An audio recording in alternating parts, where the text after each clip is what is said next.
বেশি কঠিন। কি দিয়ে বুঝায় আপনাকে আমি কবর কত কঠিন?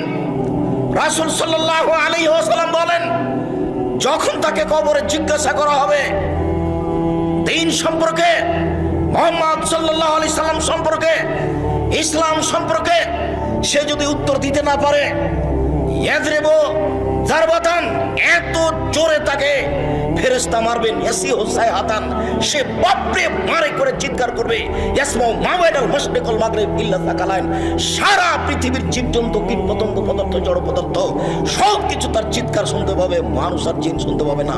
এখান থেকে 50,000 কোটি কিলোমিটার দূরে যে বস্তু আছে সেও শুনতে পাচ্ছে এই কবরের চিৎকার। সে কত জোরে চিৎকার করছে আপনাকে আমি বুঝাতে অক্ষম। মুহাম্মদ সাল্লাল্লাহু আলাইহি ওয়াসাল্লাম বলেছেন, যে মারে সে চোখে দেখে না, যে মারে সে কানে শোনে না, যে মারে সে ফেরেশতা, তার রং বিভিন্ন ধরনের, কালো নীল, ভিন্ন ধরনের রং, চোখে দেখে না।